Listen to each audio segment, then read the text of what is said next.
நோக்கி பார்க்கிறவர்கள் வெட்கப்படாதபடிக்கு கர்த்தர் செட்டைகளின் மறைவில் வைத்து பாதுகாத்துக் கொள்வேன் என்று கர்த்தர் சொல்லுகிறார். அப்படிதான் வேதம். அதுக்கு பேர் தான் கிருபை. ஆனால் நாம் என்ன நினச்சிக்கிறோம்? இது எதுவுமே நடக்கக்கூடாது, நம்ம இருக்கிற வரைக்கும் நடக்கக்கூடாது, நமக்கு அப்புறம் என்ன நடந்தாலும் சோத்திரம் இல்லை. நீங்கள் இருக்கும் போதே நடக்கும். தானியேல் புஸ்தகம் 12ஆம் அதிகாரம் 4வது வசனம். தானியேலாகிய நீயோ வென்றால் இந்த வார்த்தைகளை புதைபொருளாக வைத்து இந்த புஸ்தகத்தை முத்திரை போடு, அப்பொழுது அநேகர் இங்கும் அங்கும் ஓடி ஆராய்வார்கள், அறிவும் பெருகி போகும் என்றார். ஆண்டவர் தானியேலுக்கு ஏதோ சில காரியங்களை வெளிப்படுத்துகிறார். வெளிப்படுத்திவிட்டு அந்த காரியங்களை எல்லாம் ஆண்டவர் ஒரு முத்திரையாக ஒரு புஸ்தகத்தில் எழுதி அதை சீல் பண்ண சொல்கிறார். தானியேல் புஸ்தகத்தை அல்லது நீங்கள் அந்த தீர்க்க தரிசன புஸ்தகத்தை தியானிக்கிறவர்களாக இருப்பீர்கள் என்று சொன்னால் முதல் 6 அதிகாரங்களுக்கு தானியேல் புஸ்தகம் தானியேல் வாழ்க்கையில் நடந்த சம்பவங்களாக இருக்கும். 1ஆம் அதிகாரத்தில் அவர் பாபிலோனுக்கு கொண்டு வரப்படுவார், ஒரு காரியத்தை அங்கே கொண்டு வந்து அவரை வைப்பார்கள். 2ஆம் அதிகாரத்தில் நேபுகாத்நேச்சார் ஒரு சொப்பனத்தை பார்ப்பார். 3ஆம் அதிகாரத்தில் ஒரு சிலை செய்யப்படும், ஷாத்ராக் மேஷாக் ஆபேத்நேகோ சம்பவம். 4ஆம் அதிகாரத்தில் நேபுகாத்நேச்சார் இன்னொரு சொப்பனத்தை பார்ப்பார். 5ஆம் அதிகாரத்தில் பெல்ஷாஷாருடைய சம்பவம் வரும். 6ஆம் அதிகாரத்தில் சிங்கக்கபி. இந்த 6 அதிகாரத்தோடு கூட தானியேலுடைய வாழ்க்கையில் நடந்ததெல்லாம் முடிஞ்சிடும். 7ஆம் அதிகாரத்திலிருந்து 12ஆம் அதிகாரம் வரைக்கும் தானியேலுக்கு கர்த்தர் வெளிப்படுத்தின காரியங்கள் அது எல்லா ராஜாக்கள் காலத்திலும் இருக்கும். பெல்ஷாஷார் காலத்தில் சொன்னது இருக்கும், தரியு காலத்தில் சொன்னது இருக்கும், எல்லா காலத்திலும் இருக்கும். இந்த 6 அதிகாரத்தில் வெளிப்படுத்தப்பட்டவைகளை எல்லாம் கர்த்தர் என்ன சொல்கிறாரு? ஒரு புஸ்தகத்தில் எழுதி முத்திரை போடு, இது எல்லாமே கடைசி காலகட்டத்துக்குரியது, முடிவு காலம் மட்டும் அப்படின்னு சொல்கிறார். ஸோ அந்த முடிவு காலத்தில் தான் அந்த புஸ்தகம் முத்திரை உடைக்கப்படும் என்று சொல்லி நாம் பார்க்கிறோம். அந்த புஸ்தகம் எப்பொழுது உடைக்கப்படுகிறதோ அது முடிவு காலம் என்று சொல்லி நாம் அறிந்து கொள்ள முடியும். இந்த புஸ்தகம் எங்கே உடைக்கப்படுகிறது, முடிவு காலம் எங்கே இருக்கிறது என்று சொல்லி நீங்கள் பார்ப்பீர்கள் என்று சொன்னால் வெளிப்படுத்தின விசேஷம் 5ஆம் அதிகாரத்தில் இதை பற்றின விஷயம் சொல்லப்படுகிறது. வெளிப்படுத்தின விசேஷம் 5ஆம் அதிகாரத்தில் ஆட்டுக்குட்டியானவர் முத்திரைகளில் ஒன்றை 9வது வசனத்தை வாசிங்க பார்ப்போம். தேவரீர் புஸ்தகத்தை வாங்கவும் அதன் முத்திரைகளை உடைக்கவும் பாத்திரராயிருக்கிறீர். போதும். இந்த புஸ்தகத்தை வாங்கவும் முத்திரைகளை உடைக்கவும் பாத்திரராயிருக்கிறீர். 6ஆம் அதிகாரம் 1ஆம் வசனம். ஆட்டுக்குட்டியானவர் முத்திரைகளில் ஒன்றை உடைக்க கண்டேன். ஸோ தானியேலுக்கு கொடுக்கப்பட்ட அந்த காரியங்கள் இங்கே உடைக்கப்படுகிறது, இந்த புஸ்தகம் உடைக்கப்படுகிறதை பார்க்கிறோம். அப்போ 6ஆம் அதிகாரத்தில் சொல்லப்படுகிறவையெல்லாம் முடிவு காலத்துக்குரியதாய் இருக்கிறது. முடிவு காலத்தில் நடக்க வேண்டிய சம்பவங்களை கர்த்தர் எந்த முத்திரை போட சொன்னாரோ அதெல்லாம் உடைக்கப்பட்டாச்சு 6ஆம் அதிகாரத்தில். குறிப்பாக இந்த 6ஆம் அதிகாரத்தை குறித்து ஒரு கருத்து இருக்கிறது. அது நாங்கள் எல்லா செய்தியிலும் சொல்லிட்டு தான் அதை நாங்கள் போகிறோம். ஏன்னு சொன்னால் நம்ம ஒரு 2 நாளாக அந்த செய்தி எடுப்போம். யாராவது வந்து என்ன செய்வாங்க, உங்ககிட்ட இந்த 6ஆம் அதிகாரம்லாம் இப்போ நடக்காதுங்க, அவர் சும்மா சொல்கிறார் அப்படின்ட்டு போயிடுவாங்க. விளக்கத்தையும் கொடுக்க மாட்டாங்க. உங்களுக்கு என்னென்னா அந்த 2-3 மணி நேரம் நம்ம எடுப்போம் இன்றைக்கி நாளைக்கும், அது எதுவுமே நிற்காது. அவங்க சொன்னது மட்டும் நின்றோம். ஏன்னா பிசாசு எப்பவுமே என்ன செய்வானா, நல்ல விதைகளை விட களைகளை தான் வேகமாக முளைக்கும்னு சொல்லி நம்ம பார்க்குறோம். அதனால் அவர்கள் வந்து என்ன சொல்லிடுவாங்க, இந்த 6ஆம் அதிகாரத்தில் இருக்கிறதெல்லாம் இப்போ நடக்காதுங்க, அதுக்கெல்லாம் வருகைக்கு பின்னாடி தான் நடக்கும் அப்படிம்பாங்க. அதை ஏன் சொல்கிறாங்கன்னு நான் உங்களுக்கு சொல்லிடுறேன். 3 அதிகாரங்களிலே சபை காலத்தை குறித்து சொல்லப்படுகிறது. 4ஆம் அதிகாரத்தில் ஆண்டவர் யோவானை பார்த்து இங்கே ஏறி வா, இவைகளுக்கு பின்பு சம்பவிப்பதை நான் உனக்கு காண்பிப்பேன் என்று சொல்லுகிறார். உடனடியாக அந்த வசனத்தை தியானிக்கிறவங்க என்ன சொல்கிறாங்க, இங்கே ஏறிவான் ஆண்டவர் சபையை சொல்லிட்டாரு, பரலோகம் திறந்திருக்கிறது அப்படின்னு இருக்கிறது. ஸோ சபையை சொல்லிட்டாரு, சபை பரலோகத்துக்கு அங்கேயே போயிடுச்சு அப்படிங்கிறாங்க. ஆனால் 4ஆம் அதிகாரத்தில் சிங்காசனத்தை அவர் பார்க்கிறார். 3வது வசனத்திலேருந்து பார்க்கிறார். அப்போ வசனம் சொல்லுது, சிங்காசனத்தை பார்க்கிறார், ஒருவர் வீற்றிருந்தார், அவர் பார்வைக்கு வஜ்ரக்கல்லுக்கும் பதுமராகத்துக்கும் ஒப்பாக இருந்தார். சிங்காசனத்தில் ஒரு வானவில் இருந்தது, அது மரகதம் போல் இருந்தது. 24 மூப்பர்கள், 4 ஜீவன்கள், 7 ஆவிகள், கண்ணாடி கடல் எல்லாத்தையும் பார்க்குறாரு. ஆனால் எங்கேயுமே சபையை பார்த்ததாக சொல்லவே இல்லை. திருப்பி 5ஆம் அதிகாரத்தில் பார்க்குறாரு. அப்புறம் உள்ளும் புறமும் எழுதப்பட்ட புஸ்தகம். அங்கே 5ஆம் அதிகாரத்தில் சிங்காசனத்தில் ஒருவர் வீற்றிருந்தார், நீடித்த ஆயுசுள்ளவர் வீற்றிருந்தார், அவர் கையில் ஒரு புஸ்தகம் இருந்தது. இதையெல்லாம் பார்க்குறார். அங்கேயும் 24 மூப்பர்கள், 4 ஜீவன்கள் பார்க்கிறார். ஆனால் அங்கேயும் சபையை பார்த்ததாக சொல்லப்படவே இல்லை. இப்போ இங்கே ஏறிவான்னு சொன்னது ஆண்டவர் யோவானைத்தான் சொன்னாரே ஒழிய ஒரு நாளும் சபையை சொல்லவில்லை. யோவான் சபைக்கு அடையாளம் கிடையாது. ஒரு இடத்திலும் யோவானை சபைக்கு சொல்லவில்லை. இன்னும் சொல்ல போனால் வெளிப்படுத்தல் 1ஆம் அதிகாரத்தில் ஆண்டவர் யோவானை பார்த்து சொல்லும்போது ஆசியாவில் உள்ள 7 சபைகளுக்கு நீ எழுது அப்படின்னு தான் சொல்லியிருக்காரு ஒழிய சபையை அவர் சொல்லலை. வெளிப்படுத்தல் 22ஆம் அதிகாரத்தில் நீங்கள் வாசிக்கும் போது ஆவியும் மனவாட்டியும் வா என்பார்களாக, கேட்கிறவரும் வா என்பானாக. அப்போ என்ன அர்த்தம்? சபை வேறு, கேட்கிற யோவான் வேறு என்ற அர்த்தம். அப்போது இந்த வசனத்தின் மேலாம் தெளிவாக இருக்குது. சபை பரலோகத்தில் 4ஆம் அதிகாரத்துலையோ 5ஆம் அதிகாரத்துலையோ 6ஆம் அதிகாரத்துலையோ இல்லை அப்படின்னு இருக்குது. சபை அப்போ எங்கே தான் பரலோகத்தில் இருக்குது அப்படின்னு சொல்லி நீங்கள் பார்த்தீங்கன்னா 7ஆம் அதிகாரம் வெளிப்படுத்தின விசேஷம் 9வது வசனத்தை வாசியுங்கள். இவைகளுக்கு பின்பு நான் பார்த்தபோது இதோ சகல ஜாதிகளிலும் கோத்திரங்களிலும் ஜனங்களிலும் பாஷைக்காரரிலும் இருந்து வந்ததும் ஒருவனும் எண்ணக்கூடாததுமான திரளான கூட்டமாகிய ஜனங்கள் வெள்ளை அங்கிகளை தரித்து தங்கள் கைகளில் குருத்தோலைகளை பிடித்து சிங்காசனத்திற்கு முன்பாகவும் ஆட்டுக்குட்டியானவருக்கு முன்பாகவும் நிற்க கண்டேன். இங்கே தான் சபை நிற்கிது.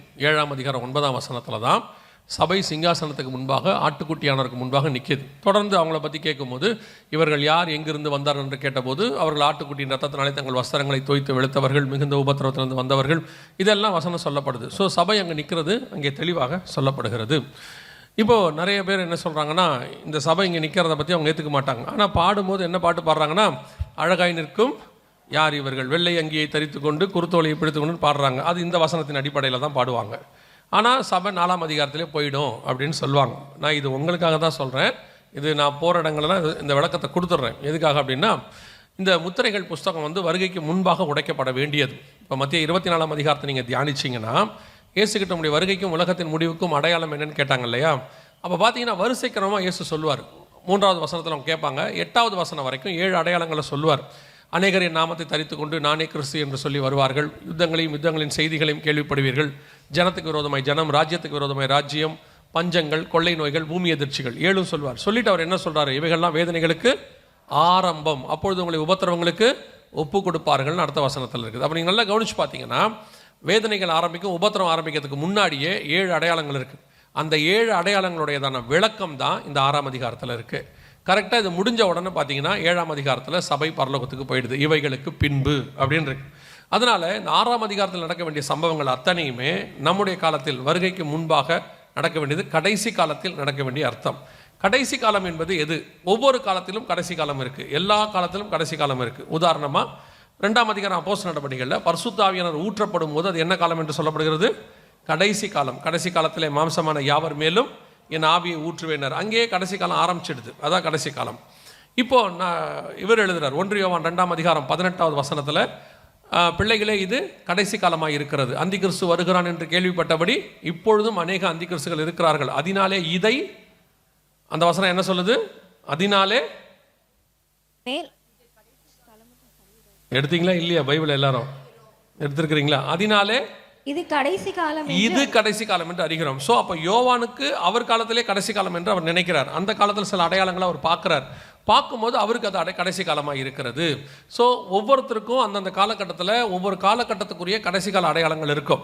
அதில் நம்முடைய காலத்தில் எது கடைசி கால அடையாளம்னு பார்த்தீங்கன்னா, நம்ம இன்னைக்கு காலையில் பார்த்தோம். என்ன பார்த்தோம் அப்படின்னு சொன்னால், இஸ்ரவேல் ஜனங்கள் திரும்பி வருவது என்ன அடையாளம்? கடைசி காலத்தினுடைய அடையாளம். கடைசி நாட்களில் இஸ்ரவேல் புத்திரர் திரும்பி வருவார்கள். ஓசியா 3:5 நம்ம பார்த்தோம். ஸோ நம்ம காலத்தில் கடைசி காலத்துக்குன்னு அடையாளம் வந்துடுச்சு. ஸோ ஒவ்வொரு காலத்திலும் கடைசி காலத்துக்குரிய அடையாளம் இருக்கிறது. அப்போ இந்த புஸ்தகம் எப்போ உடைக்கப்படும் அப்படின்னு கேட்டிங்கன்னு சொன்னால், கடைசி காலத்தில், முடிவு காலத்தில் உடைக்கப்படும் என்று சொல்லி பார்க்கிறோம். அப்போ கடைசி காலம் நம்ம காலத்தில் ஸ்டார்டிங் அப்படிங்கிறதுக்கு எது அடையாளம்னா, இஸ்ரவேல் ஜனங்கள் திரும்பி வந்து தங்கள் சொந்த தேசத்தை சுதந்திரித்துக் கொள்வது. இதுதான் கடைசி காலத்துக்குரிய அடையாளமாக இருக்கிறது. இப்போ நாம் 3 அதிகாரங்களை எடுத்து வச்சுக்கொள்ள போகிறோம். நீங்கள் உட்காந்துருக்கிறவங்க, இங்கே வேதத்தை விரும்புகிறவங்க தான் இங்கே வந்திருப்பீங்க. கண்டிப்பாக எங்கள் மீட்டிங்க்கு ஆசீர்வாதத்துக்கு நீங்கள் வந்திருக்க மாட்டீங்கன்னு எனக்கு தெரியும், கன்ஃபார்மாக தெரியும். ஸோ அதனால் இப்போ நீங்கள் எல்லாம் வேதத்தை நல்லா வாசிக்கிறவங்கள தான் இருப்பீங்க. 3 அதிகாரத்தை திருப்பிக் கொள்ளுங்கள். சகரியா 1ஆம் அதிகாரம், சகரியா 6ஆம் அதிகாரம், வெளிப்படுத்தின விசேஷம் 6ஆம் அதிகாரம். இது 3ஐயும் திருப்பி கையில் வச்சுக்கொள்ளுங்க. இப்போ இந்த 3லிருந்து தான் நம்ம தியானிக்க போகிறோம். சில விஷயங்களை, முக்கியமான விஷயங்களை தியானிக்க போகிறோம். கவனிங்கள், இது எதுவுமே கதை அல்ல. இதில் சொல்லப்படுகிறது எல்லாம் ஏதோ பிரசங்கத்துக்காக சொல்லப்படுகிற விஷயங்கள் அல்ல. இவையெல்லாம் வேதாகமத்தில் கொடுக்கப்பட்டிருக்கிற குறிப்புகள். இதுக்கு இங்கிலீஷில் பைபிள் கோடு அப்படின்னு சொல்லுவாங்க. பைபிளுக்குள்ள சில கோடு இருக்கும், அந்த பைபிள் கோடு என்று சொல்வார்கள். அப்படிப்பட்ட விஷயங்களைத்தான் நாம் இப்பொழுது பார்க்க போகிறோம். இப்போது 6ஆம் அதிகாரம் வெளிப்படுத்தின விசேஷத்தை எடுத்துக்கிட்டிங்கன்னா, 4 குதிரைகளை குறித்து கர்த்தர் பேசுகிறார். அதற்கு பிறகு ஒரு பலிபீடத்தை குறித்து பேசுகிறார். அதற்கு பிறகு 6ஆம் அதிகாரம் 6வது முத்திரையை குறித்து பேசுகிறார். இது முடிஞ்ச உடனே சபை பரலோகத்தில் இருக்கிறத நாம் பார்க்கிறோம். இந்த 4 குதிரைகள் அப்படின்னா என்ன, எதை குறிக்கிறது அப்படின்னு கேட்டிங்கன்னா, 6ஆம் அதிகாரம் சகரியாவின் புஸ்தகம் 5வது வசனத்தை வாசிங்க. 6:5 வாசிங்கள். அந்த தூதன் எனக்கு பிரதியுத்தரமாக, இவைகள் சர்வலோகத்துக்கும் ஆண்டவராய் இருக்கிறவருடைய சமூகத்தில் நின்று புறப்படுகிற வானத்தினுடைய 4 ஆவிகள் என்றார். அந்த 6ஆம் அதிகாரம் 1 முதல் 4 வசனத்தில் 4 குதிரைகளை பற்றி அங்கே இருக்குது. அங்கேயும் வெள்ளை, சிவப்பு, கருப்பு, புள்ளி புள்ளியான குதிரை அப்படின்னு இருக்குது. இந்த 4 குதிரைகளை பற்றின விளக்கம் என்னென்னா, 4 ஆவிகள். இது 4 ஆவிகள் என்ன செய்யும்னா, அந்த 6ஆம் அதிகாரத்தை தொடர்ந்து அப்புறம் நீங்கள் பார்த்தீங்கன்னா வட தேசத்துக்கு போச்சு, அதுக்கு போய் பூமியில் சுற்றி திரிஞ்சது, கர்த்தருடைய சித்தத்தை செய்தது அப்படின்லாம் இருக்கும். ஸோ இந்த ஆவிகள் என்பது எதை குறிக்கிறதுனா, கர்த்தருடைய சித்தத்தை பூமியில் செய்யக்கூடியது. ஆண்டவர் என்ன சொல்ல நினைக்கிறாரோ, என்ன செய்ய நினைக்கிறாரோ அதை எல்லாத்தையும் பூமியில் செய்யும். இப்போ நீங்கள் பார்த்துருப்பீங்க, பூமியில் பொதுவாக நம்ம இருக்கிற ராஜாக்கள் எல்லாம் இருப்பாங்க இல்லையா, ஜனாதிபதிகள், பிரதமர்கள் உலகம் முழுக்க இருக்காங்க. அவங்களாம் என்ன செய்வாங்க, தாங்கள் ஒரு திட்டத்தை ஜனங்களுக்கு செய்யணும்னா தனக்கு கீழே இருக்கிற துறை மந்திரிக்கு அதை அனுப்புவாங்க. அந்த துறையில் இருக்கிற அந்த மந்திரி என்ன செய்வார், தனக்கு கீழே இருக்கிற ஒரு IAS ஆஃபீஸர், சீனியர் ஆஃபீஸருக்கு அனுப்புவார். அவர் என்ன பண்ணுவார்னா, தனக்கு கீழே இருக்கிற இன்னொரு அதிகாரிகிட்ட அனுப்புவார். அவர் தான் கொண்டு போய் ஊழியர்கள் வழியாக ஜனங்களுக்கு அது செய்யப்படும். நீங்கள் உங்களுக்கு அரசாங்கத்தில் வரக்கூடிய எல்லாத்துக்கும் புரோட்டோகால், இதுதான் புரோட்டோகால்னு சொல்லுவாங்க, இதுதான் முறைமை. அதே இதெல்லாம் எங்கேருந்து எடுத்தாங்கன்னு கேட்டிங்கன்னா, பைபிளில் தான் எடுத்துருக்கிறாங்க. ஏன்னா முதல் கவர்மெண்ட் எங்கே இருக்குன்னா பைபிளில் தான் இருக்குது, பரலோகத்தில் தான் இருக்குது. உம்முடைய ராஜ்யம் பூமியிலே பரலோகத்தில் செய்யப்படுவது போல பூமியிலே செய்யப்படுவதாகும். நான் ஒரு விஷயத்தை நல்லா வேதத்தை வாசிக்கும் போது நான் புரிஞ்சுக்கிட்டது ஒரு விஷயம், ஆவியானவர் வெளிப்படுத்துறது என்னன்னு கேட்டிங்கன்னா, நம்ம ரொம்ப சாதாரணமாக ஒரு வசனத்தை வாசிக்கிறோம், கர்த்தர் ஒருவரே அப்படின்னு வாசிக்கிறோம்ல. ஆக்சுவலாக கிரியேட்டர் அவர் ஒருத்தர் தான் கிரியேட்டர். இந்த பூமியில் நீங்கள் பார்க்குறது அத்தனையுமே காப்பி, எல்லாமே காப்பி. ஆனால் பிசாசுக்கிட்ட இருக்கிற ஒரு பெரிய ஸ்பெஷாலிட்டி என்னென்னா, அவன் நல்ல ஃபோட்டோ காப்பி மிஷின் வச்சுருக்கிறான், ஜெராக்ஸ் மிஷின். அவன் அடிக்கிற காப்பி ஒரிஜினல் மாதிரி அடிக்கிறான், அவ்வளோதான் விஷயமே. ஏன்னா அவன் கிரியேட்டர் கிடையாது, ஒரே ஒரு கிரியேட்டர் தான் இருக்கிறார். கர்த்தர் ஒருவரே, ஒரு கிரியேட்டர் தான், அவர் ஒருத்தர் தான் கிரியேட்டர். அவர்கிட்ட இவன் அடிக்கிற காப்பியை நல்லா அடிக்கிறான். சில நேரத்தில் நீங்கள் பார்த்தீங்கன்னு சொன்னால், யாராவது கொண்டு வந்து கொடுப்பாங்க சாப்பாடு, அதை அந்த ப்ரெசென்ட் பண்ணுற ஆள் இருக்குல்ல டேபிளில், அழகாக ப்ரெசென்ட் பண்ணி பேர் வாங்கிட்டு போயிடும். சமைச்சால் வேறு யாராவது இருப்பாங்க, அதை கொண்டு வந்து டேபிள் மேலே வச்சு அவங்க பரிமாறுற விதத்தில் தட்டெல்லாம் வச்சு பார்த்தோன்னே சாப்பிட்றவன் சொல்லிடுவான், ரொம்ப நல்லா இருக்குங்க, நல்லா செஞ்சுருக்கீங்கம்மா. செஞ்சால் வேறையா இருக்கும். இந்த ப்ரெசென்ட் பண்ணுற ஆள் நல்லா ப்ரெசென்ட் பண்ணிடும். பிசாசு நல்ல ப்ரெசென்டர், நல்லா ப்ரெசென்ட் பண்ணிட்டான். ஆனால் அவன் அடிக்கிறது அத்தனையும் காப்பி, ஒன்று கூட ஒரிஜினல் கிடையாது. நீங்கள் எதை வேணால் எடுங்க, பைபிள் தான் அதுக்கு பேஸாக இருக்கும். பைபிள் பேஸ் இல்லாமல், பரலோகம் பேஸ் இல்லாமல் எந்த கிரியேஷனையும் பைபிள் உலகத்தில் நீங்கள் பார்க்கவே முடியாது. இப்போது உலகத்தின் அரசாங்கங்களாக இருக்கட்டும், அதில் எழுத்தப்படுகிற சட்டங்களாக இருக்கட்டும், இல்லை இங்கே இருக்கக்கூடியதான மக்களுடையதான செயல்பாடுகள், இன்வென்ஷன்ஸ், எதை வேணாலும் எடுத்துக்கோங்க, அதுக்கு ஒன்று பைபிள் பேஸாக இருக்கும், இல்லை இயற்கை பேஸாக இருக்கும். ஏன்னா இயற்கை கத்தர் தான் படைச்சார், அங்கேருந்து காப்பி அடிச்சிருப்பான். ஏதாவது ஒன்று இந்த காப்பியாக தான் இருக்குமே ஒழிய ஒரிஜினல் இருக்காது. இப்போ இந்த புரோட்டோகால் நம்ம சொல்லக்கூடிய இல்லையா, இதெல்லாம் பைபிளில் ஆண்டவர் ராஜாவாக உட்காந்துக்கிட்டு கீழே ஆட்களை அனுப்பி என்ன செய்கிறாரு, மெசேஜ் கொடுக்கறதுக்கு ஒருத்தர் வச்சிருக்காரு, மெசேஞ்சர்னு ஒருத்தர் இருப்பான். அதுக்கப்புறம் வார் பண்ணுறதுக்கு ஒருத்தர் வச்சிருக்காரு, யுத்தம் பண்ணுறதுக்கு ஒருத்தர் வச்சிருப்பான். அதை தான் நீங்கள் பார்த்தீங்கன்னு சொன்னால், மேலே இருக்கிற தளபதி உட்காந்துக்கிட்டு கீழே இருக்கிறவங்கள தரைப்படை, அப்புறம் கப்பல் படை, விமானப்படைன்னு பிரித்து வச்சிருப்பாரு. நம்ம ஆண்டவர் வச்சிருக்காரு, அந்த மாதிரி நிறைய வச்சிருக்காரு நம்ம ஆண்டவர். அதெல்லாம் பார்த்து தான் காப்பி அடித்து இதெல்லாம் நடக்குது. அப்போது இந்த 4 குதிரைகள் என்பது கர்த்தருடைய சித்தத்தை பூமியில் செய்யக்கூடிய 4 ஆவிகள். இது பூமியில் கர்த்தருடைய வேலையை செய்ய போகுது. இது எப்போ செய்ய ஆரம்பிக்குது அப்படிங்கிறது தான் இப்போ நாம் ஒரு வேதபாடமாக பார்க்க போகிறோம். நீங்கள் எழுதுறவங்க எழுதிக்கொள்ளுங்க. இப்போ வாசிங்க, சகரியாவின் புஸ்தகம் 1ஆம் அதிகாரம், சகரியாவின் புஸ்தகம் 1ஆம் அதிகாரம் 8வது வசனத்தை வாசிங்க. இதோ இன்று ராத்திரி, இந்த ஒவ்வொரு வார்த்தையும் ரொம்ப முக்கியம், சரியா? ஒவ்வொரு வார்த்தையும் ரொம்ப முக்கியம். இதோ இன்று ராத்திரி சிவப்பு குதிரையின் மேல் ஏறி இருந்த ஒரு புருஷனை கண்டேன். அவன் பள்ளத்தாக்கில் இருக்கிற மிருது செடிகளுக்குள்ளே நின்றார். அவருக்கு பின்னாலே சிவப்பும் மங்கின நிறமும் வெண்மையுமான குதிரைகள் இருந்தன. இது எல்லாம் அப்படியே வெளிப்படுத்தல் 6ல் இருக்கிறது. இது அத்தனையும் வெளிப்படுத்தல் 6ல் இருக்கு. இங்கே ஃபஸ்ட்டு எது நிற்கிதுன்னு கேட்டிங்கன்னா, சிவப்பு குதிரை நிற்கிது. என்னைக்கு? இந்த ராத்திரியில். அங்கே இருக்க டேட்டிலேருந்து, மந்த்லேருந்து, வருஷத்துலேருந்து இம்பார்ட்டன்ஸ் இருக்குது. பட் அதையெல்லாம் இப்போ நான் உங்களுக்கு ரொம்ப விளக்கி டீப்பாக போகலை, அது பைபிள் ஸ்டடி ஆயிரும், அதுக்குள்ளே நான் போக விரும்பலை. இந்த ராத்திரியில் ஒரு சிவப்பு குதிரை மேல் ஏறி இருக்கிறவரை கண்டேன். சிவப்பும் மங்கினமும் வெண்மையுமான குதிரைகள் நின்றது. அந்த ராத்திரியில் அவங்க என்ன கர்த்தரை பார்த்து கேட்குறாங்கன்னு பாருங்க. 12வது வசனம் வாசிங்க. அப்பொழுது கர்த்தருடைய தூதன் மறுமொழியாக, சேனைகளின் கர்த்தாவே, இந்த 70 வருஷமாய் நீர் கோபம் கொண்டிருக்கிற எருசலேமின் மேலும் யூதா பட்டணங்களின் மேலும் எந்த மட்டும் இறங்காதிருப்பீர் என்று சொல்ல. அவன் கேட்கும்போது 70 வருஷம் முடிஞ்சிருச்சு. முடிஞ்ச பிறகு அவன் கேட்குறான், சேனைகளின் கர்த்தாவே, இந்த 70 வருஷமாய் யூதா பட்டணத்தின் மேலும் எருசலேமின் மேலும் எந்த மட்டும் நீர் கோபம் கொண்டிருப்பீர். நல்லா கவனிச்சு பார்த்தீங்கன்னா, இது நடக்கிறது எந்தனா தரியு அரசாண்ட காலத்தில். குறிப்பாக 70 வருஷம் அவங்களுக்கு ஆண்டவர் ஒரு காலத்தை கொடுத்தார். அவங்க போய் பாபிலோனில் அடிமையாக இருப்பாங்க.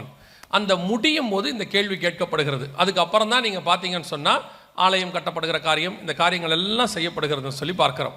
அப்போ அவங்க கேட்குறாங்க இந்த 70 வருஷமாய். ஆனால் சகரியாவின் புஸ்தகத்தின் அந்த சொல்லப்பட்ட தீர்க்க தரிசனம் 70 வருஷம் முடியும் போது ஏதாவது சிவப்பு குதிரையின் காரியம், அங்கே இருக்கக்கூடிய மங்கின நிறம் உள்ள காரியம், வெண்மை குதிரை காரியம் தான் நடந்துச்சான்னு பார்த்தீங்கன்னா எதுவுமே நடக்கலை. அது முடிஞ்ச உடனே பார்த்தீங்கன்னா செருபாபேல் வந்தார். 3 பேட்சாக வருவாங்க. நெகமியா வருவார், செருபாபேல் வருவாங்க, அதுக்கப்புறம் வந்துட்டு எஸ்ரா வருவார். 3 பேட்சாக வருவாங்க. அலங்கம் கட்டுவாங்க, ஆலயம் கட்டுவாங்க, அதுக்கப்புறம் பிரதிஷ்டை ஆசாரியனை பிரதிஷ்டை பண்ணுவாங்க. இந்த காரியங்கள் எல்லாம் நடக்கும். ஏதாவது சிவப்பு குதிரை, கருப்பு குதிரை, மங்கின நிறம் குதிரை, இதை பற்றின ஏதாவது விஷயம் நடந்துச்சானா எதுவுமே அந்த 70 வருஷத்தில் நடக்கலை. ஆனால் இப்போ இவங்க கேட்கறது அந்த 70 வருஷத்தை பேஸ் பண்ணி. பைபிளை பொறுத்த வரைக்கும் வசனம் ஒன்றாக இருக்கும். அதை வச்சு கர்த்தர் பல காலகட்டத்தை குறித்து பேசுவார். 2 பேட்டர்னாக பேசுவார், 3 பேட்டர்னாக பேசுவார். அது எப்படிங்க எனக்கு புரியல அப்படின்னீங்கன்னா ஒரு வசனம் வாசிங்க. உங்களுக்கு இது வந்து இதுக்கு சம்மந்தம் இல்லை, ஆனால் உங்களுக்கு புரிஞ்சுக்கிற எக்ஸ்பிளனேஷனுக்காக உங்களுக்கு சொல்கிறேன். வெளிப்படுத்தின விசேஷம் 17ஆம் அதிகாரம் 9வது வசனத்தை வாசிங்க. ஞானமுள்ள மனம் இதிலே விளங்கும். அந்த 7 தலைகளும் அந்த ஸ்திரீ உட்கார்ந்து இருக்கிற 7 மலைகளாம். அவைகள் 7 ராஜாக்களாம். இந்த வசனத்தை நல்லா கவனிங்க. ஒரு தரிசனத்தை பார்க்குறாரு. அந்த தரிசனத்தை பார்க்கும்போது ஒரு மிருகம் இருக்கு, 7 தலை இருக்கு. இதான் அவர் பார்க்கறது. இதுக்கு விளக்கத்தை ஆண்டவர் சொல்றாரு. அந்த 7 தலைங்கிறது எதை குறிக்குதுன்னு கேட்டீங்கன்னா 7 மலையையும் குறிக்குது, 7 ராஜாக்களையும் குறிக்குது. அதோட அர்த்தம் என்னன்னா, நீங்க 7 மலையை வச்சும் தியானிக்கணும், 7 ராஜாக்களை வச்சு தியானிக்கணும். ஒரே தரிசனம் 2 அர்த்தத்தை கொடுக்குது. நான் சொல்றது உங்களுக்கு புரியுதா? 7 தலை அப்படின்னா 7 மலை. 7 மலைனா ரோமில் இருக்கக்கூடிய 7 மலைகள், குயிரினல், விமினல், கேபிட்டலின், அவென்டின், பேலண்டின், சீலியன், எஸ்குயிலின் என்று சொல்லக்கூடிய 7 மலைகளை குறித்து கொடுக்கிறது. அதே நேரத்தில் 7 ராஜாக்கள் என்று. 7 ராஜாக்கள்னா என்ன? அந்தி கிறிஸ்துவின் சம்பந்தப்பட்ட 7 ராஜாக்கள், 7 சாம்ராஜ்யங்கள். அதாவது எகிப்து, அசிரியா, அப்புறம் வந்துட்டு பாபிலோன், அப்புறம் மேதிய பெர்ஷியர்கள், கிரேக்கர்கள், ரோமர்கள், கடைசியாக அந்தி கிறிஸ்து. இந்த 7 சாம்ராஜ்யங்களை குறிக்கும். இதில் அந்த 7 தலையை பார்க்கும்போது இதுவும் தெரியணும், இதுவும் தெரியணும். இதை வச்சும் தியானிக்கணும், இதை வச்சும் தியானிக்கணும். ஒரு விஷன் 2 அர்த்தம் இருக்கு. ஆண்டவர் இப்படி நிறைய பேசி இருக்கிறார். பைபிளில் நிறைய விஷயத்தை கர்த்தர் இந்த மாதிரி ஒரு தரிசனத்தை வச்சு 2, 3 நிறைய பேசுவார். ஏன்னா அதனால தான் அதுக்கு பேர் பரிசுத்த வேதாகமம். அதை ஏன் நம்ம வேதாகமம்னு சொல்கிறோம்னா, அதை தியானித்து நீங்கள் இந்த உங்கள் வாழ்நாளில் தியானித்து முடிக்கவே முடியாது. அவ்வளவு மகத்துவம் அந்த வசனத்துக்குள்ளே இருக்கு. அவர் எழுதின விதங்கள் இருக்குல்ல, பிரமிப்பா இருக்கும். எப்படி இப்படி ஒரு வசனத்தை எழுத முடியும் அப்படின்னா அது தேவனால மட்டும்தான் முடியும். தேவ ஆவி கொண்ட மனுஷங்களை வச்சு மட்டும்தான் அப்படி எழுதவே முடியும். அதனால தான் இதுக்கு பேர் பரிசுத்த வேதாகமம். எந்த ஒரு புஸ்தகமோ அது எழுதுகிற நோக்கத்தை ஒன்று தான் சொல்லும். ஆனால் இந்த ஒரு புஸ்தகம் மட்டும்தான் எல்லா காலகட்டத்துக்கும் அந்தந்த காலகட்டத்துக்குரிய நோக்கத்தை அதை சொல்லிக்கிட்டே வரும். அப்படி அவர் எழுதியிருப்பார். ஸோ இதை தியானித்து முடிக்கவே முடியாது. அப்போது இந்த வசனத்தை வாசிக்கும் போது, சகரியாவின் புஸ்தகத்தை வாசிக்கும் பொழுது, அந்த 70 வருஷம் 24ஆம் தேதி தரியு ஆண்ட 2வது வருஷத்தை அப்படியே ஹிஸ்ட்ரியில் திருப்பி கொண்டாடுறார் ஆண்டவர். திருப்பி அப்படியே கொண்டாடுறார். இதில் பெரிய ஆச்சரியம் என்னன்னு கேட்டிங்கன்னா, இந்த பக்கம் பார்த்தீங்கன்னா 333 அலெக்சாண்டர் வருவார் பிசியில். இந்த பக்கம் 333 பார்த்தீங்கன்னா இவர் வருவார், கான்ஸ்டன்டைன் மன்னன் வருவார். அந்த பக்கம் 538 பார்த்தீங்கன்னா மேடியா பெர்ஷியா வரும். இந்த பக்கம் 538 பார்த்தீங்கன்னா ரிஃபார்மேஷன் ரோமன் எம்பையர்னு வரும். அந்த ஹிஸ்ட்ரியும் இந்த ஹிஸ்ட்ரியும் ஒன்றா கலப்பார் ஆண்டவர். காலகட்டத்தை கலப்பார். ஹிஸ்ட்ரி ரிப்பீட்ஸ்னுவாங்கல்ல, அது அவ்வளோ அழகாக ஆண்டவர் செய்வார். எப்படி நடக்கும், என்ன நடந்து, அது எப்படி இப்படி எழுத முடியுங்கிறத பிரமிக்கவே. அதுதான் இதுதான் வேதம். இதை தவிர வேதம் உலகத்தில் இல்லை. இது மட்டும்தான் வேதம். அவ்வளோ மகத்துவமாக கர்த்தர் எழுதுவார். அப்போ இதில் என்ன எழுதுறாரு அப்படின்னு கேட்டால், இப்போ நம்ம ஒரு சின்ன இதில் படிக்க வேண்டிய விஷயத்தை மட்டும் படிப்போம். ஒரு 70 வருஷம் கழிச்சு, அதாவது எருசலேம் அவர்கள் விடுதலையாகிற 70 வருஷத்தை கழிச்சு சொல்லப்படுது. நமக்கு இன்னைக்கு காலையில் பார்த்தோம், வந்தவங்களுக்கு தெரியும், ஏறக்குறைய 2000 வருஷம் கழிச்சு கிட்டத்தட்ட 1850 வருஷம் கழிச்சு இஸ்ரவேலர்கள் தனி நாடாக பிரகடனப்படுத்தப்படுறாங்க 1948. அதுலேருந்து சரியா 70வது வருஷம் எருசலேம் அவங்க கைக்கு கிடைக்குது. இதெல்லாம் எப்படி நடக்கும்னே தெரியாது, நடந்திருக்கு. நம்ம கண்ணுக்கு முன்னாடி நம்ம தலைமுறையில் நடக்குது. 2018 ட்ரம்ப் என்ன பண்ணுறாரு, இஸ்ரேலுக்கு தலைநகராக எருசலேமை ரெக்கக்னைஸ் பண்ணுறாரு. சரியா 70 வருஷம், 70 இயர்ஸ். 1967 எருசலேம் வந்துடுச்சு. ஆனால் தலைநகராக என்ன செய்யல, மாறவே இல்லை. அந்த இடத்துக்கு, அந்த ஸ்தானத்துக்கு வரல. இன்னைக்கு காலையில் பார்த்தோம் சகரியா 12:6. அப்படியே அழகாக கொண்டாண்டார் ஆண்டவர். 70 இயர்ஸ் முடியுது. முடிஞ்ச உடனே இந்த கேள்வி, ஆண்டவரே 70 வருஷமாய் நீங்கள் மேலே என்னவா இருக்கிறீங்க, கோமா இருக்கிறீங்க. எது வரைக்கும் எங்கள் மேலே கோபமாக இருப்பீங்க அப்படின்னு சொன்ன உடனே கர்த்தர் அவர்களுக்கு மறுமொழியாக என்ன சொல்கிறார் பாருங்களேன். 15வது வசனம் வாசிங்க. சகரியா 1:15 வாசிங்க. நான் கொஞ்சம் கோபம் கொண்டிருந்த போது அவர்கள் தங்கள் கேட்டை அதிகரிக்க தேடினபடியினால் சுகமாய் வாழுகிற புறஜாதிகள் பேரில் நான் கடும் கோபம் கொண்டேன். இப்ப கர்த்தர் என்ன சொல்றாரு, அவங்க எல்லாருமே தங்கள் வழிகளை மோசம் போக்கிட்டாங்க. நான் கொஞ்சமாக தான் கோபமாக இருந்தேன், ஆனால் உலகம் என்ன செஞ்சிருச்சு, என்னை ரொம்ப படுத்திருச்சு. அதனால என்ன பண்ண போறேன், முழு உலகத்தின் மேல் கோபம் கொண்டேன் அப்படின்னு சொல்லிட்டு இப்போ அவர் என்ன சொல்றாரு, ஒரு வாதையை உலகம் முழுக்க அனுமதிக்கிறார்.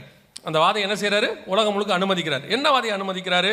6ஆம் அதிகாரம் சகரியாவின் புஸ்தகம் 7வது வசனம் வாசிங்க. சிவப்பு குதிரைகளோ வென்றால் புறப்பட்டு போய் பூமியிலே சுற்றி திரியும்படி கேட்டுக்கொண்டன.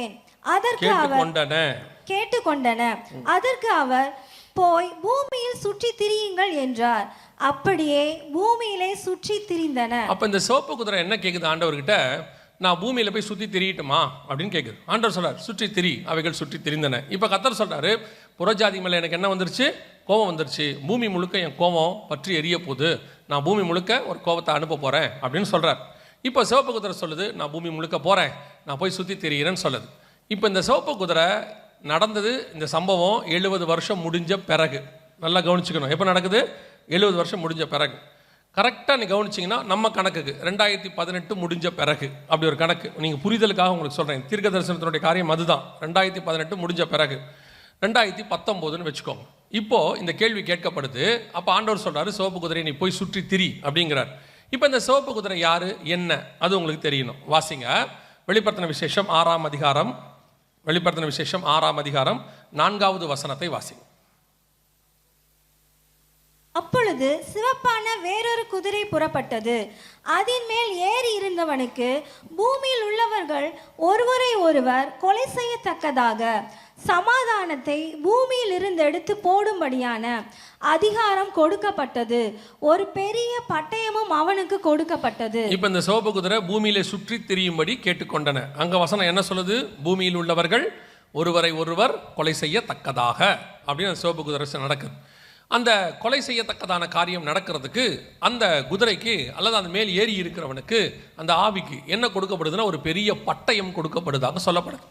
இப்போ ஒரு தூதன் கையில் பட்டயத்தை கொடுத்தால் என்ன அர்த்தம் அப்படின்னு உங்களுக்கு தெரியணும். ஒரு தூதன் கையில் பட்டயத்தை கொடுத்தா என்ன அர்த்தம்? வாசிங்க 1 நாளாகமத்தின் புஸ்தகம் 21ஆம் அதிகாரம் 12வது வசனம் வாசிங்க. 1 நாளாகமம் 21:12 வாசிங்க. 3 வருஷத்து பஞ்சமோ அல்லது உன் பயங்கரின் பட்டயம் உன்னை பின்தொடர நீ உன் சத்துருக்களுக்கு முன்பாக முறிந்தோடி போக செய்யும் 3 மாத சங்காரமோ அல்லது 3 நாள் கர்த்தருடைய தூதன், நல்லா கவனிங்க, கர்த்தருடைய தூதன் இஸ்ரவேலுடைய எல்லை எங்கும் சங்காரம் உண்டாகும்படி தேசத்தில் நிற்கும் கர்த்தருடைய பட்டயமாகிய கொள்ளை நோயோ. வசனம் சொல்லுது, கர்த்தருடைய பட்டயமாகிய கொள்ளை நோயோ. இப்போ ஒரு தூதன் கையில பட்டயத்தை கொடுத்தா அந்த பட்டயத்துக்கு பேர் என்ன? கொள்ளை நோய். இப்போ தூதன் கையில் இருக்குதா, அதான் கேள்வி.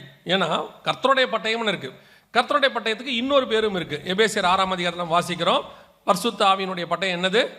வேத வசனம் அப்படின்னு வாசிக்கிறோம். தூதன் கையில் இருக்கணும், அதான் இம்பார்ட்டன்ட். அதே அதிகாரம் 1 நாளாகமம் 21:16 வாசிங்க. 16. தாவீது தன் கண்களை ஏறெடுத்து பூமிக்கும் வானத்துக்கும் நடுவே நிற்கிற கர்த்தருடைய தூதன் உருவின பட்டயத்தை தன் கையில் பிடித்து அதை எருசலேமின் மேல் நீட்டி இருக்க கண்டான். வசனம் தெளிவா இருக்கு, தூதன் தான் பட்டயத்தை என்ன பண்ணிருக்கான்? நீட்டி இருக்கான். அன்னைக்கு எருசலேம்ல என்ன வந்துச்சு? 14வது வசனம் 14. ஆகையால் கர்த்தர் இஸ்ரவேலிலே கொள்ளை நோயை வர பண்ணினார். வசனம் தெளிவா இருக்கு நமக்கு. இப்போ ஒரு தூதன் பட்டயத்தை நீட்டினால் அந்த பட்டணத்தின் மேல் என்ன வரும்? ஒரு கொள்ளை நோய் வரும். இதான் அந்த சிவப்பு குதிரை மேல் ஏறி இருக்கிற அந்த தூதன் நீட்டி இருக்கிறதுக்கான அர்த்தம்.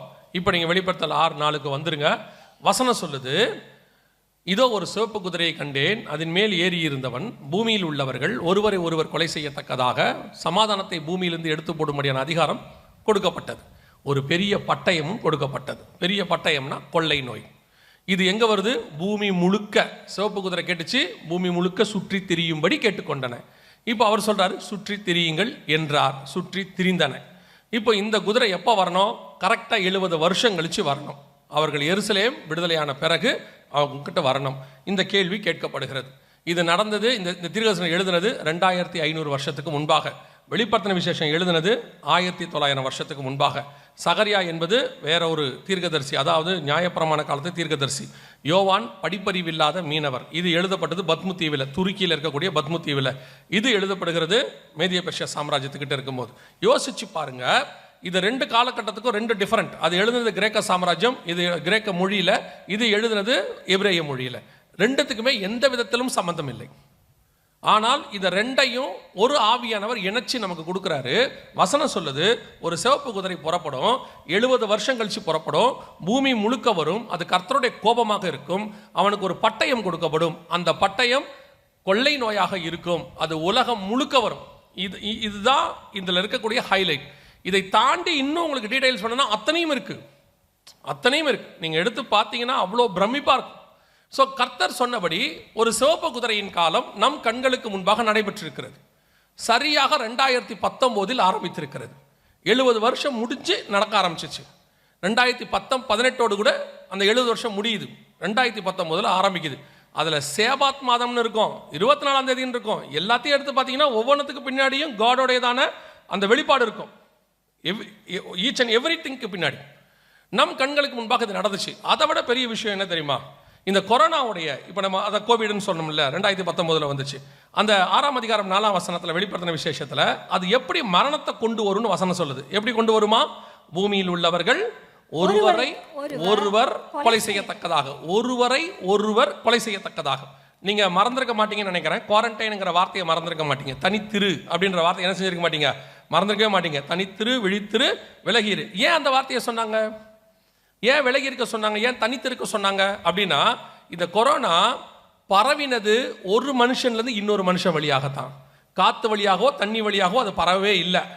இது பரவினது முழுக்க ஒரு மனுஷன்லேருந்து இன்னொரு மனுஷனுக்கு. முதல் அலை ஒரு மனுஷன்லேருந்து ஒரு மனுஷனுக்கு, 2வது அலை ஒரு மனுஷன்லேருந்து 4 பேருக்கு இல்லை 8 பேருக்கு, 3வது அலை ஒரு மனுஷன்லேருந்து 32 பேருக்கு.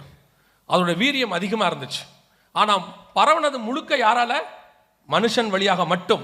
வசனம் சொல்லுது வெளிப்படுத்தல் 6:4, ஒருவர் கொலை செய்யத்தக்கதாக. பூமியில் உள்ளவர்கள், உங்களுக்கு தெரியும் நினைக்கிறேன், ஒரு கொள்ளை நோய் வரும், நார்மலாக வரும். இந்த கொள்ளை நோய் வரும்போதெல்லாம் நீங்கள் நல்லா கவனிச்சு பார்த்தீங்கன்னா, ஏதாவது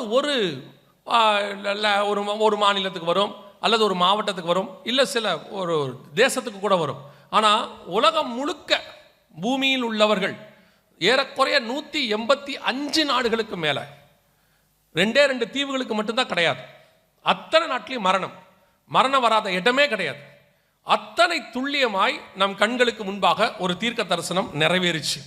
நம்ம காலகட்டத்தில் நடந்துச்சு. அதை விட பெரிய ஆச்சரியம் என்ன தெரியுங்களா? இதில் இந்த கோவிடோடைய எமர்ஜென்சி பேண்டமிக் அப்படின்னு சொன்னாங்க இல்லையா, எமர்ஜென்சி. அதுக்கப்புறம் தான் அது எண்டமிக்னு மாற்றினாங்க. ஃபர்ஸ்ட் அதுக்கு பேர் என்னது?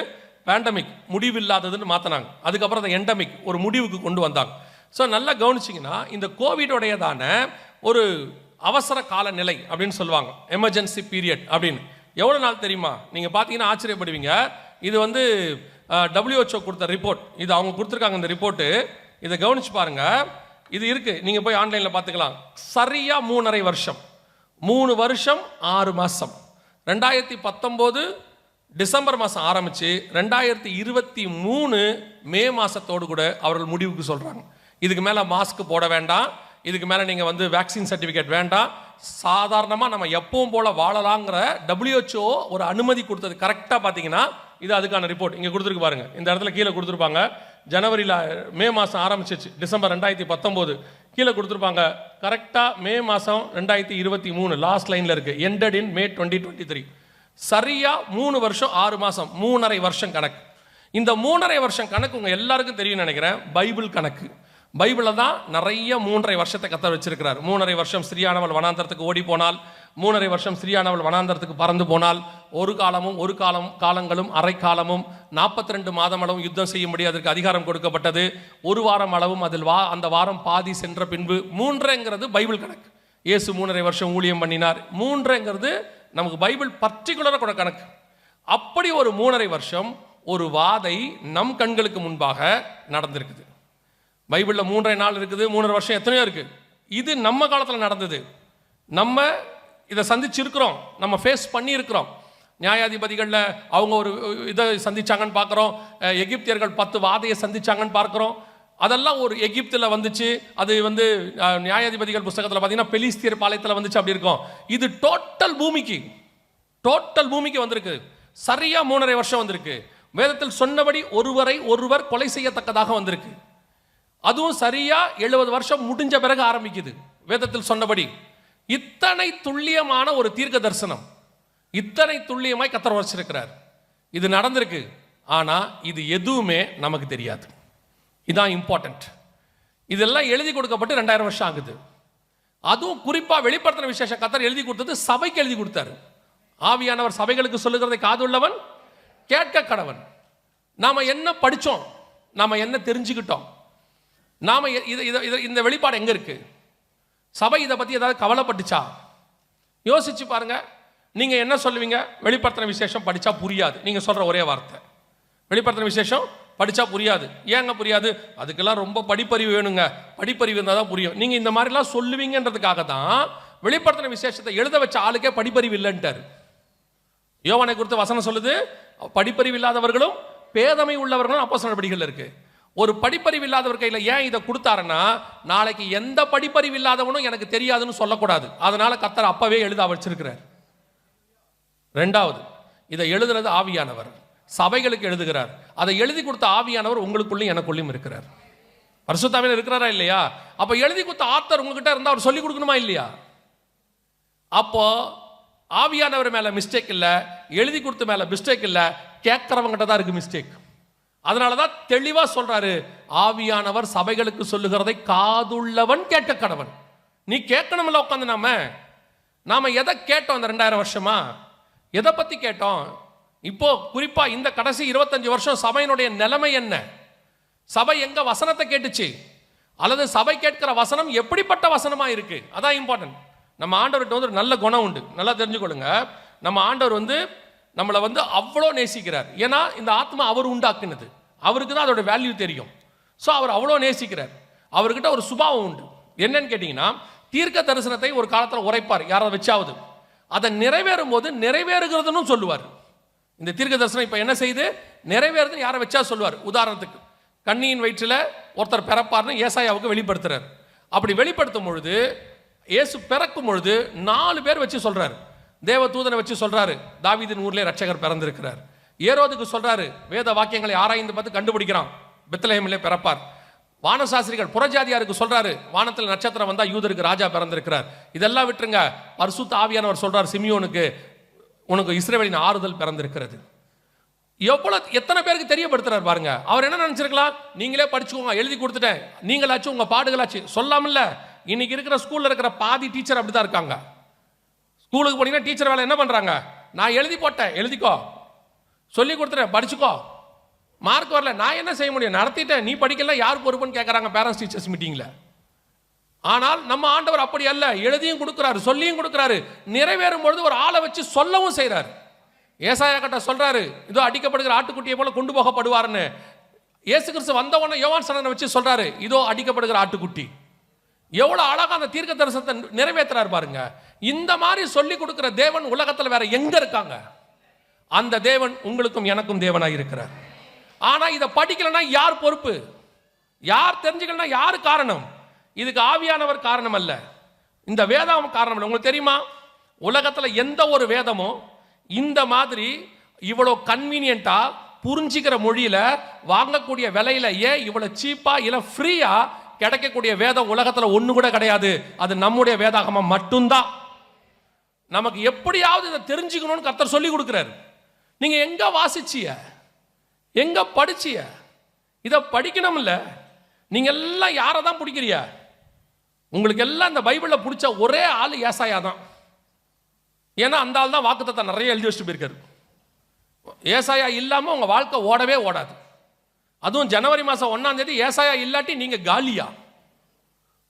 நான் தான் எப்பவும் இப்ப நிறைய இடத்துல சொல்ல தொடங்கிட்டேன். நீங்க எல்லாம் பரலோகத்துக்கு போனீங்கன்னா, பரலோகத்துக்கு போனீங்கன்னா போவன்றீங்களா? அதுக்கு தானேயா சர்ச்சுக்கு வந்திருக்கோம் அப்படிங்கிறீங்களா? போயிடுவீங்கன்னு வச்சுக்கோங்க. பரலோகத்தில் நுழைஞ்ச உடனே என்ன பண்ணுங்க, தேடி கண்டுபிடிச்சி இந்த ஏசாயா எங்கேயாவது இருப்பாப்புல, அவர் கையை பிடிச்சி இல்லை கட்டி பிடிச்சி, நீ மட்டும் இல்லாட்டி நாங்களாம் நாசமாக போயிருப்போம், எங்களை இத்தனை வருஷம் வாக்கு தத்தம் கொடுத்து காப்பாற்றின நீ தான், மலைகள் விலகினாலும் பர்வதங்கள் நிலை பெயர்ந்தாலும் உன் கிருபை உன்னை விட்டு விலகாமலும். இப்படி ஏசாயாக்கு பின்னாடியே போயிட்டிய. உங்களுக்கு தானியலை கண்டா பிடிக்கவே பிடிக்காது. பரலோகத்தில் போய் தானியலை பார்த்தா கூட யூட்டர்ன் போட்டு போயிருவீங்க ஓரமா, எதுக்குடா இந்த ஆள்கிட்ட போய் பேசிக்கிட்டு இருக்கு. தானியல் படிக்க மாட்டியா, வெளிப்படுத்துகிற விசேஷம் சுத்தம், அவ்வளோதான். அப்புறம் எப்படி தான் உங்களுக்கு தெரியப்படுத்துறது? யோசிச்சு பாருங்க.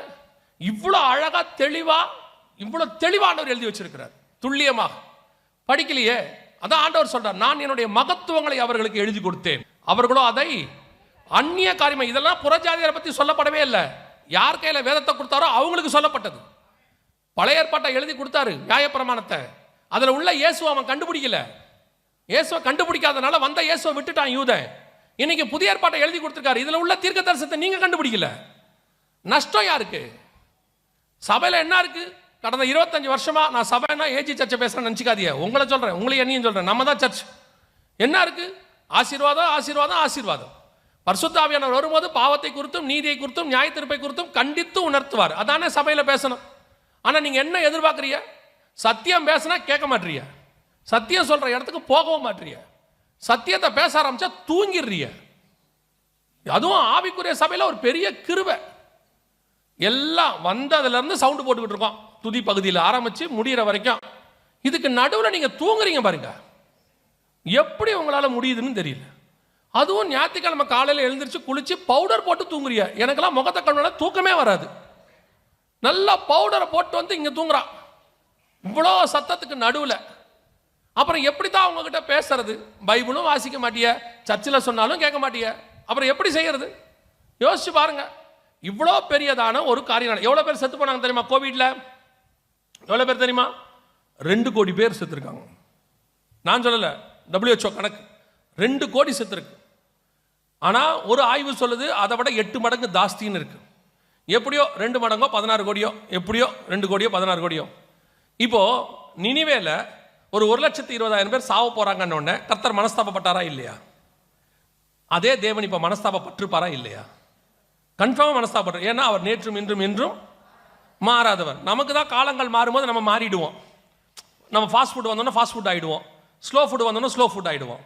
ஆண்டவருக்கு எல்லா காலமும் ஒரே காலம்தான். அவர் ஒரு 1,20,000 பேருக்கு பரிதவிப்பாரானால் இந்த 2 கோடி பேருக்கு என்ன ஆயிருப்பாரு? பரிதவிச்சிருப்பாரு. சொல்லியிருப்பாரா மாட்டாரா? அறிவிச்சிருப்பாரா மாட்டாரா? நம்ம ஆண்டவர்கிட்ட இன்னொரு குணம் இருக்கு. என்ன குணம் தெரியுமா? அந்த தீர்க்க தரிசனத்தை யாருக்கு எப்படி புரியுமோ அப்படி விளக்கி கொடுப்பாரு. இதெல்லாம் பைபிளுடைய மகத்துவம். இப்போ கவனிங்க, இயேசு பிறக்க போறாரு. அந்த காரியத்தை யோசேப்புக்கு சொல்லணும்னா சொப்பனத்தில் சொன்னா போதும். ஆனா மரியாளுக்கு சொல்லணும்னா தேவ தூதனே வந்து சொல்லணும். யாருக்கு எப்படி சொன்னா புரியுமோ அவங்களுக்கு என்ன செய்யறாரு? அப்படி சொல்றாரு.